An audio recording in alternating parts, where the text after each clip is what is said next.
Hello everyone, welcome back to the channel. In this video I'm going to be showing you how I made this little stone wall out of Foamex. It's going to be quite a long one, so strap yourselves in, get yourself a cup of tea, and I'll see you in the video. So the first thing we need to look at is materials. And I've got this piece of Foamex, or Palite. It's a foamed PVC. This is the material that I use, so it's called foamed PVC, it's Palite, and it's from this place here. I don't have an affiliate link with them, but these are a great supplier for A4 pieces. They come a little bit bigger, but A4 is a great size to come in the post and to work with as well for most modelling project. And as you can see there, it says use super glue for joining, and that is an imperative. It's the only thing that really will stick Palite together. So like I say, we've got a piece of foamed PVC, and if you look closely, let's try and get this in focus. Can't get it in focus. It's a very firm material, so it's almost like a plastic. In fact, it is a plastic, it's not a foam board. And this material here is really quite strong inside. It doesn't have a paper surface, it's all, oops, a little bit of stain there. It's all smooth finish. Now it does come with a smooth finish, and you really have to sand that off to start off with. So that's what we're going to do before we start doing anything. I'm going to take a scrap of, you can't actually see it there, but it's like I think it's 280 grit sandpaper, and I just want to sand the surface. So now I've got those squares cut out, or that square of Foamex cut out. I'm going to use this little figure here to give me an indication of how tall this wall wants to be. So it's just going to be above elbow height eventually, and don't want to have too much of a wall because we're just making a little example, so we're going to cut it short there. So I want two pieces approximately that high. So I'll take him away now, and with my ruler I'll just mark on along how much I'm going to need, and the other side approximately the same height. Now these are going to be back to back, so I'm going to fold them into each other. And now I'm going to take this ballpoint pen here. This is a blunt ballpoint pen. It's long since run out of ink. And using this pen, I can now mark in where I want my stones to go. I do use an engineer's scribe as well for scribing stone, but I'm kind of cutting out the middle job here by using this. It's all to do with personal preference really. But this gives me a nice rounded edge on the stone, and it's almost like drawing really, because essentially you're just using a pen.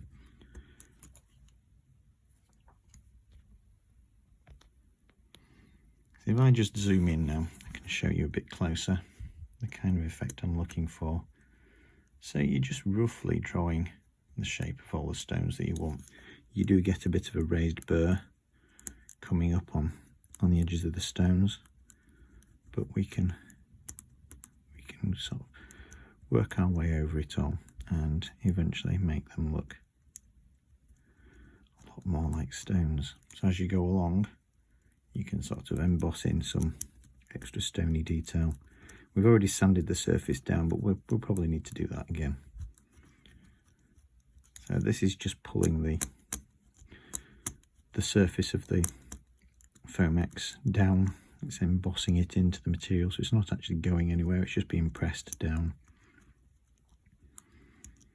And you can just spend some time drawing out all the stony shapes until you've got a resemblance of a kind of wall that you want. And it does help looking at reference photos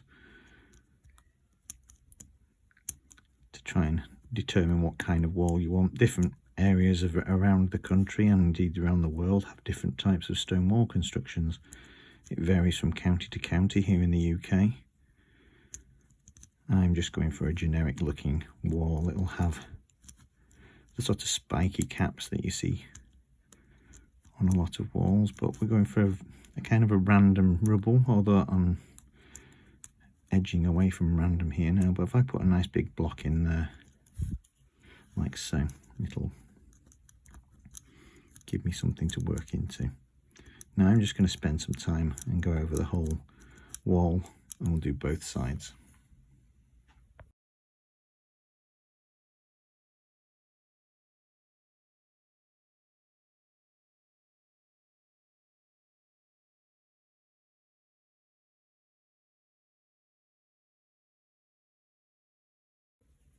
So now I've got my rough stone shape carved with the pen.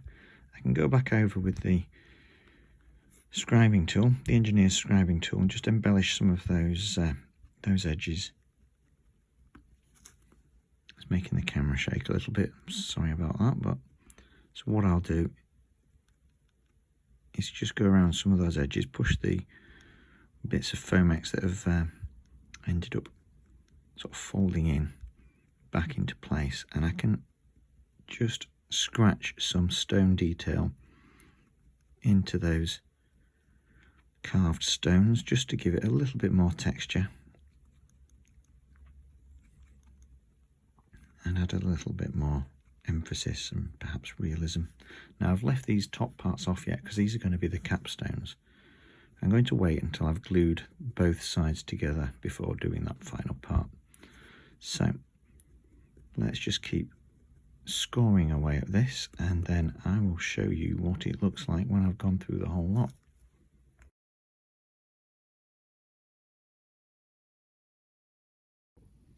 So now I've gone through the whole lot, scribing on some detail. I'm just now going to use this wire brush just to brush out some of the loose Foamex that's come away with it, and also just add a little bit more texture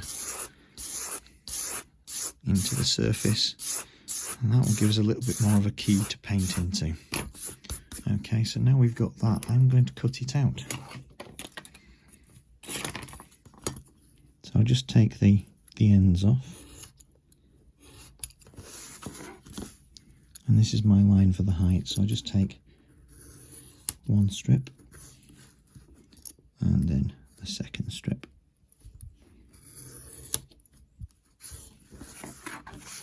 Okay, that leaves us with two separate pieces. I'm going to have to zoom out to get this better. And what I'll do now, like I say, is get a scrap piece of sandpaper, and just rub the top of that, just so we can try and get that seam eradicated. But what we're actually going to do, because we have left that capping stone, so we're going to take a scalpel now and cut in those capstones. We want to go all the way through because we're not going to leave it as it is. I'm going to just make some lovely random stone shapes.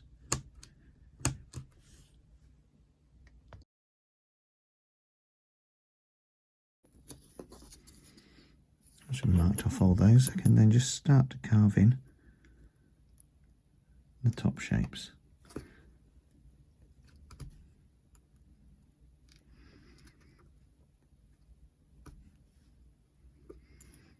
And we just want to chisel into some of them and get them all in different heights.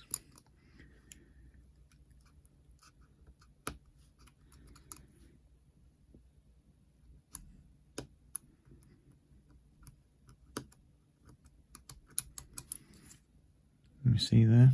Just start to chisel away so we've got some nice different heights and shapes. So you can use the scalpel now to just carve away to your heart's content, really.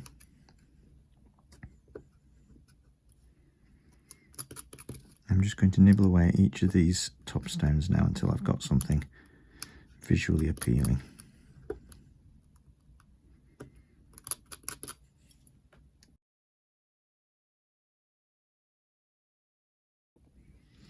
So after you've carved and chipped away at those coping stones, now it goes without saying that when you're using a scalpel you need to be extra careful.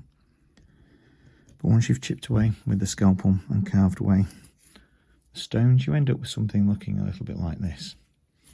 And I'm just using my engineer's scribe again now just to embellish some of those little gap details. I need to go back over both sides and carve in those too.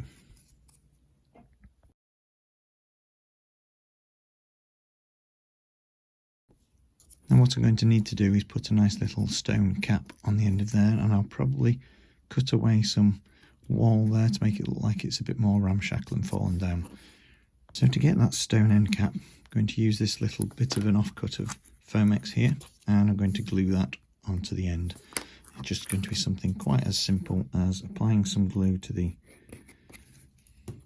end of the wall section here, and then just holding it. Can we not focus? Holding it down until it sticks in place. And then just use the scalpel here just to trim it to size. I want to be a little bit oversized, but also follow the slope of the wall.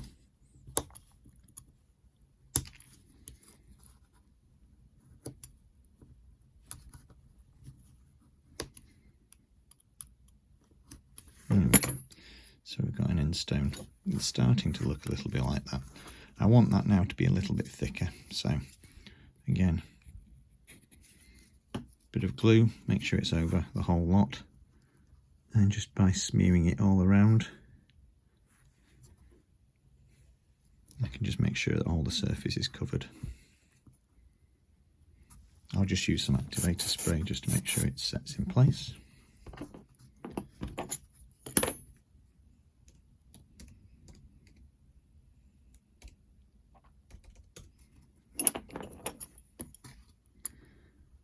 And then trim to size.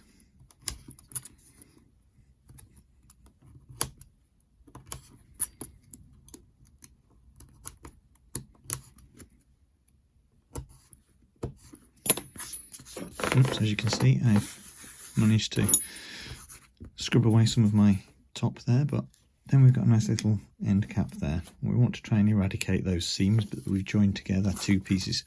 So just with some nice medium grit sandpaper,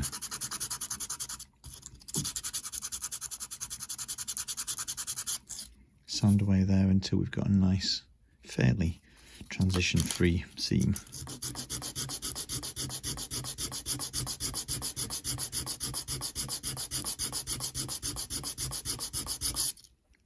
Same on both sides, and now we can just do the flat of it.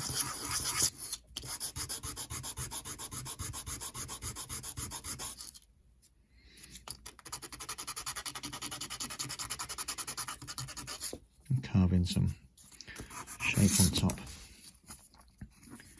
Now once that's done, just use the scalpel and take a little nick off each side just to make it look a little bit more organic and carved stone rather than the slab of Foamex that it is.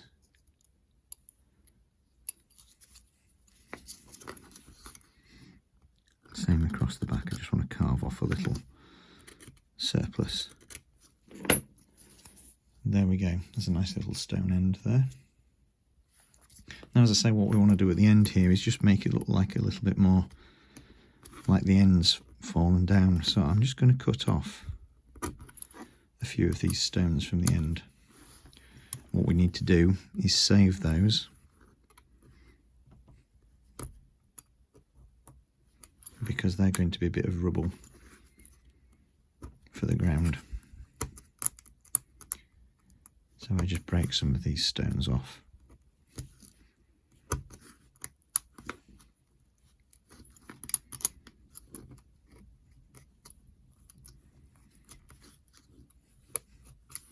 Just as if some of the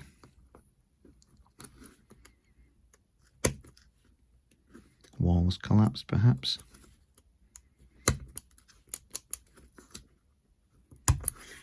I say it's very useful just to hold on to these, and we'll add them to the diorama afterwards. Let's just take one off the middle.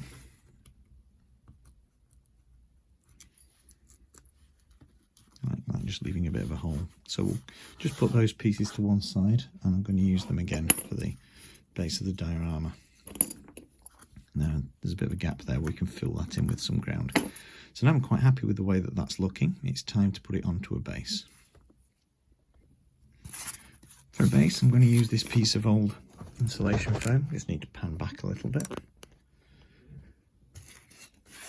Let's just sweep some of that debris out of the way. I'm going to use this piece of old insulation foam using a kitchen knife to carve what I need out of it. Now, I've already cut it out with a slight slope to it. This stuff is really, really great. You can see there's an authentic looking kind of texture to the material. You just see how my wall sits on there, and it's not too bad. I'm going to put it at a slight slope to give it a bit more of a dramatic effect. I'm going to glue that in place with a touch of Yoo-hoo glue. I'm going to glue that, and I'm going to glue that in place with some Yoo-hoo glue.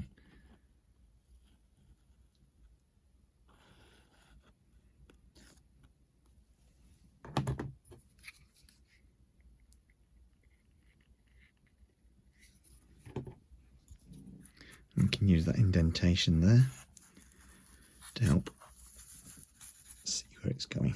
Whoops, a bit of a shake on the camera again. Now we'll come back to that when it's glued.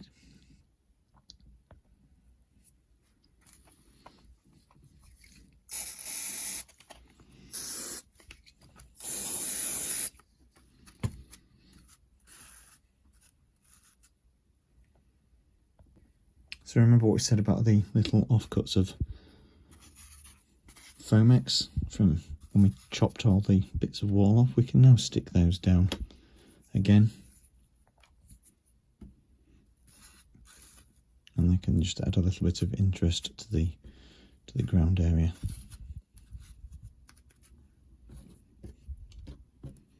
I'm just going to leave those loose at the moment, but they'll be glued in eventually. I'm going to put some PVA down for the ground cover, so I can use it there.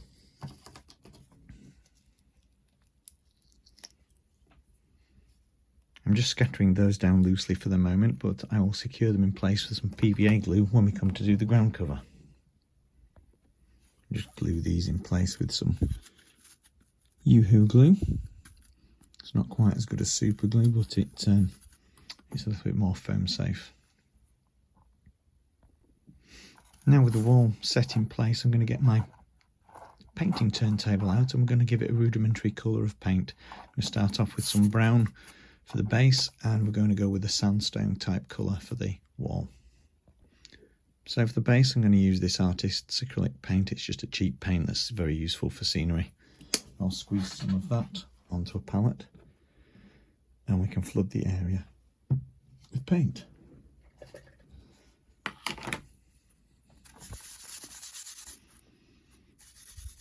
Yeah, it would probably work a lot better if this was watered down. It would go a lot further, but it'd take a little bit longer to dry. So I'm just going to work in the paint. Most of this is going to be unseen because it's going to be covered with some scenic scatter.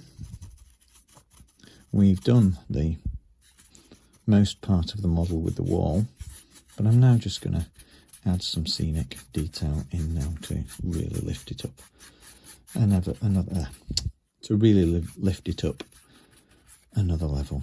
Now, this is my painting turntable, so it doesn't really matter if I get paint onto it. Might have been an idea for me to put gloves on.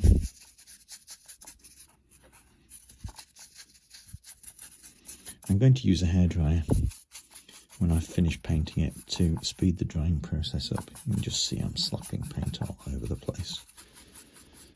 But the foam is a really good material for making scenic bases out of, especially for creating like a rocky landscape, because it's just naturally... No, I can't think of the right word.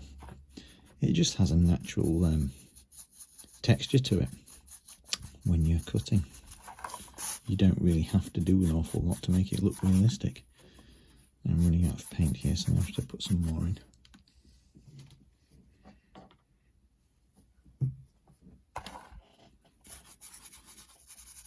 Here we go, just slap the paint on.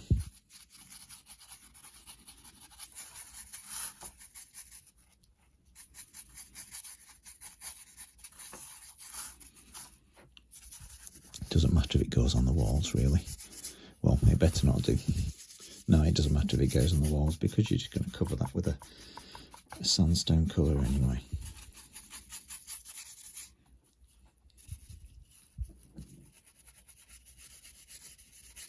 Really doesn't matter what we do at this point. terms of covering the paint. We just want to cover the base. And at this point, when you're almost done, you can either leave it to dry naturally, go and make yourself a cup of tea, go and watch something on Netflix, or you can use a hairdryer. That is the absolute beauty of acrylic paint, is it's water-based, and using a hairdryer will naturally speed up the drying process.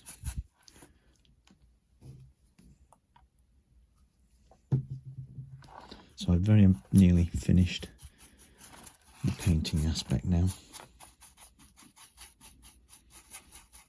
And just do some final covering parts around the edges. Make sure I've got it all. An airbrush would have been great for this, but I'm going to show you how I'm using just hand paints, or brush paints, as it is really. Okay, that's done. We're going to dry it now. So now that's all been dried off with a hairdryer, using the beauty of editing, I'm going to use this Vallejo colour, middle stone, just to paint the base colour of the wall. Again, like the base, I can be quite... Again, like the base, I can just spread it on quite thickly. It doesn't really matter if it goes onto the base a little bit as well, because that will be covered up with our scenic material. So I'm just using a thick brush here just to brush over onto the wall. Don't want to obscure my stony detail too much, so if you go a bit thick, just make sure you spread it out. And I just carry that paint over onto those fallen stones down there. All the way around. I could have used my spinny turntable thing there. So there's enough on my brush really to cover the whole wall, especially if I go back over just to soak up some of that fallen paint.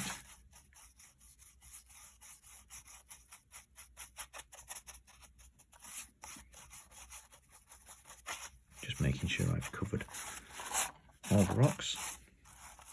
And then that will need a blast with a hairdryer.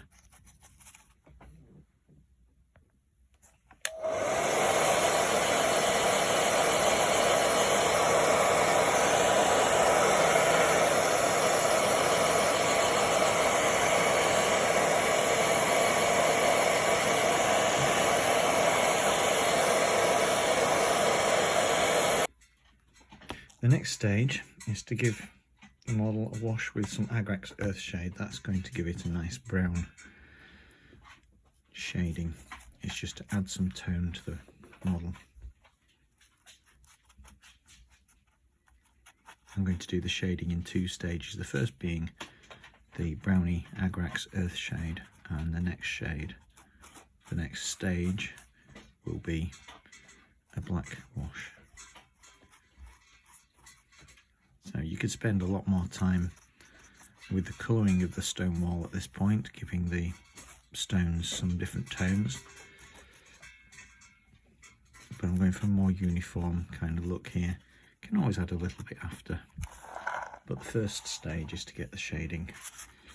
And like I say, a nice brown wash, just to give the overall wall a little bit of warmer tone. And I'm going to darken it off yet again with some black wash once this is dry. The Citadel Agrax Earthshade is an excellent wash for colouring.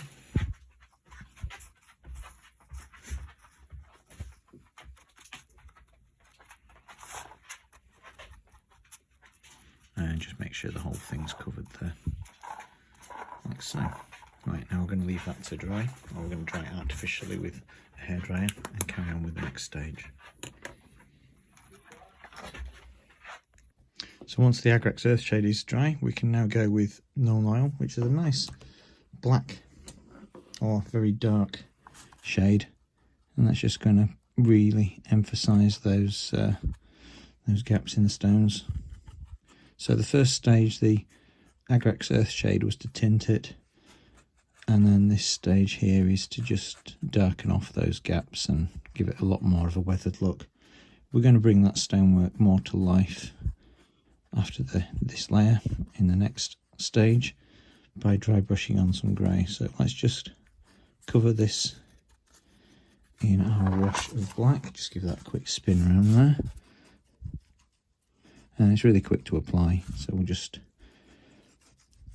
slapdashedly brush the null oil all over the surface of the wall, letting it settle into all those recesses. This is a quite nice thing of really sitting on those stones really quite nicely. Let's just brush off the pools as best we can, and then we're going to do the same again with that. Sorry, we're not in shot. There we go, that's better. And now I'm going to give that a dry with the hairdryer. The next stage we're going to do, just an additional layer here, sorry.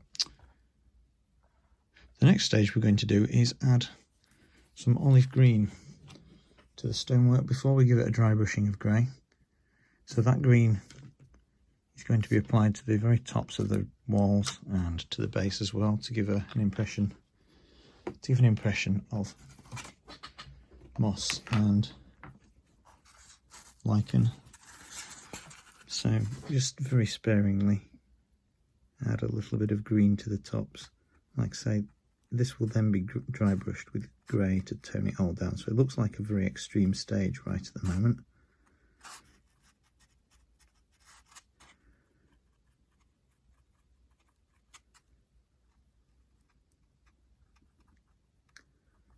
This is more of a demonstration of making the wall rather than the full sort of painting technique.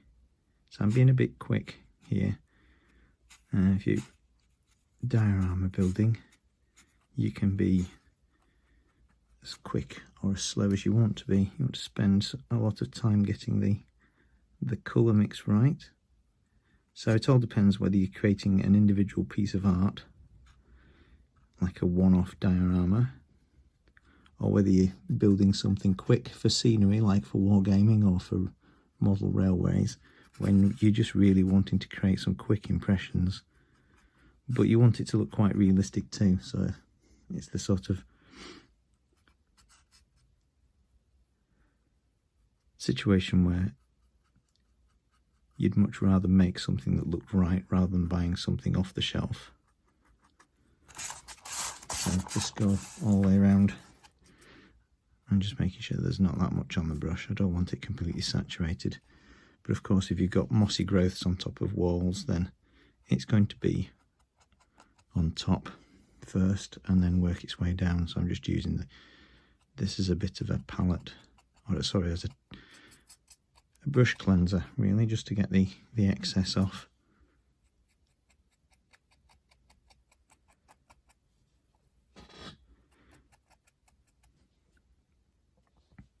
And just quickly getting some colour onto the walls.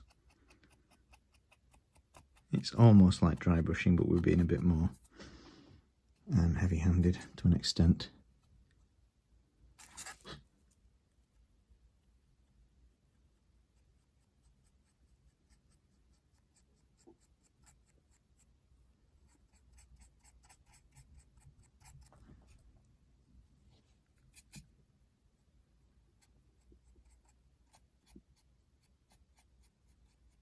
So it's going to go through a couple of stages following this.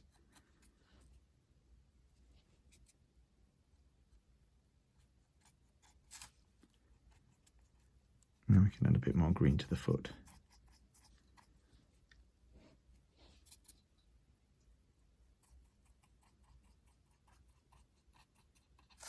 I'm being really random and quite heavy-handed.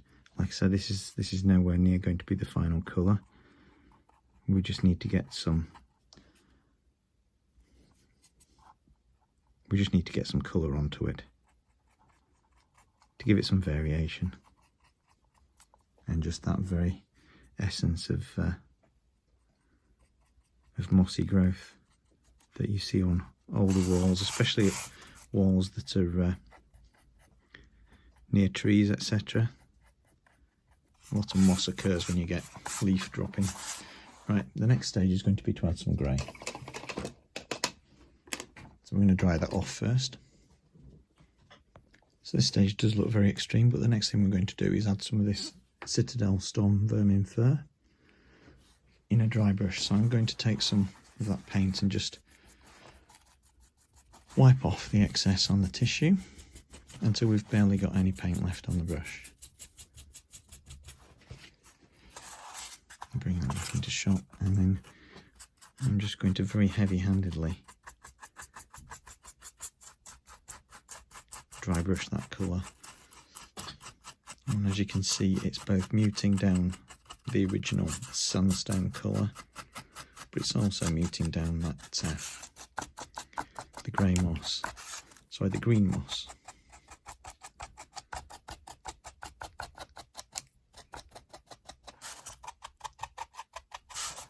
And it's a very ASMR sort of sound.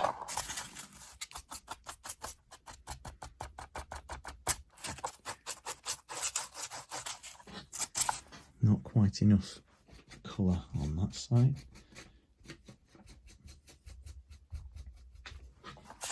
And we prepare our brush again, and I'm just going to dry brush.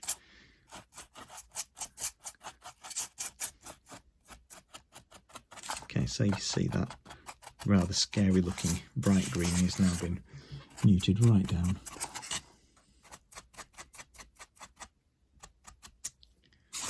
And we've got a nice grey colour over the lot now. So now that's all dry, I'm going to go down another layer with Celestra Grey. Same again, it's going to be a dry brush process, so I need to load the brush with paint initially. See, and then just brush most of the excess off with a piece of kitchen towel. Although it can cope with being fairly wet, because we want to make sure we get a nice covering. So it's always best to come sort of downwards, so you're catching the highlights with it.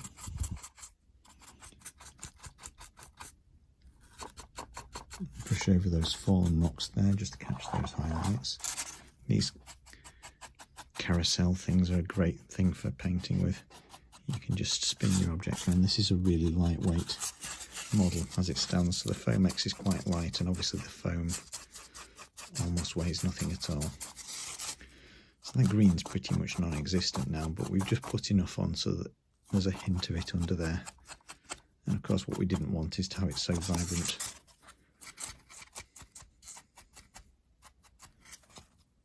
But there's some nice real texture coming out there now. And of course you could keep going over and over with lots of layers and adding different textures and colours, but I think we've just got about enough colour in there to brought that wall to life, so it's good enough to leave it there. To move the diorama to the next level now, I want to just add on some static grass. So I'm going to paint on some white PVA with an old brush.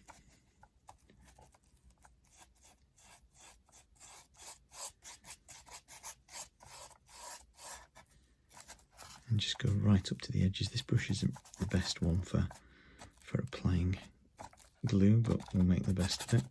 Go over that rock there because it can just be buried in the land. I'm going to leave a little pathway around the edge there. That's just the painted surface, because I'm going to add a little bit of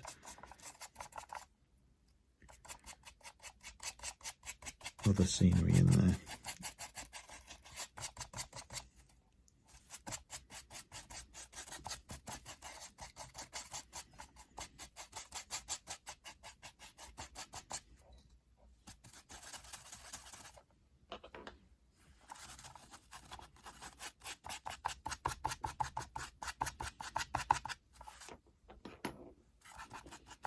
We can be quite we can be quite generous with the PVA glue, just making sure we saturate the area that we want the grass to stick to. So this is quite a stubby brush, so it's not the best really for applying the glue. It's just an old one, and you want to be using an older brush when you're applying glue in case you forget. Well, for many reasons. My ultimate reason is because I forget to clean them, and you do end up with ruined brushes, but PVA is not great for brushes anyway.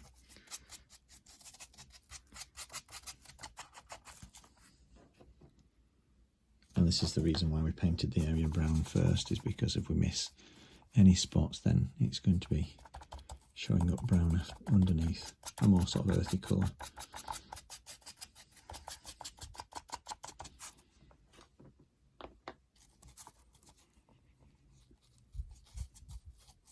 I can go up the wall a little bit just so we can have some foliage growing against the wall, and some greenery growing up against the wall even.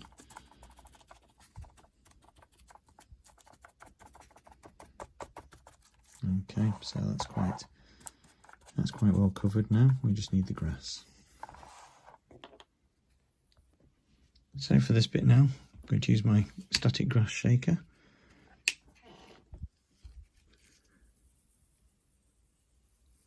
Some 2mm fibres, just going to apply that very, very generously from not too far a distance over the whole landscape.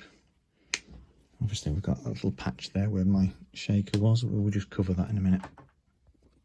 Having shaken the excess off, we'll just add some more to those bits that haven't had grass, specifically the part where that needle was. There's a nice lush covering there. I'm now just going to mask off the wall and give it a spray with hairspray.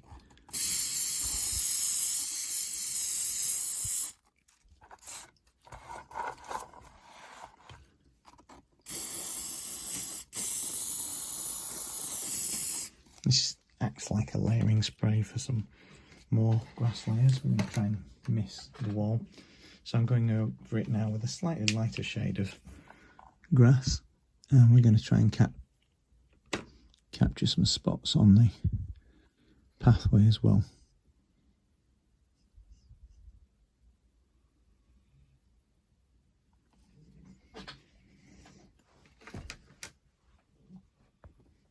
Now that's done, I'll just tip that upside down, bat off the excess, and you can see we've got some nice standing grass appearing there. And as you can see up the, hopefully you can get in focus, it's climbing the walls as well. And we've got a very bare scattering sort of up the pathway there. So it's showing the original paint through the bottom. I'll just bat that off.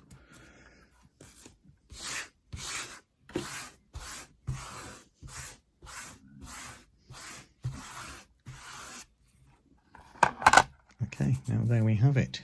It's quite lush here at this point. You could give it an airbrush to mute those shades down, or you could just leave it as it is. One thing we've got going on here is the rocks that have fallen have become a bit hidden, so with the aid of the scalpel I can just gently scrape off that excess grass there, or the overshooting grass, and just tease it around the rocks so it looks like it's growing up around the edges and not over the top, just exposing them a bit better. You can tease the grass a little, it'll take a while to fully dry in, but we've got quite a lush meadow there with a basic suggestion of trampled grass at the edge there. So I think all that remains to do now is to add a little hole to put a tree. So I think we'll have a nice tree just about here. I can use my faithful scribe, and here's a tree I made earlier with some sea foam and some foliage, and that'll just slot into the hole, and we've got a nice tree hanging over the edge of our fallen wall there. So that's it, the finished piece. It's quite an effective way of making your own stone walls, and it's quite quick and easy too. In future videos I'm going to be looking at making walls from air drying clay and perhaps moulding and casting. If you've liked this video, please let me know in the comments, perhaps consider subscribing and share to your friends.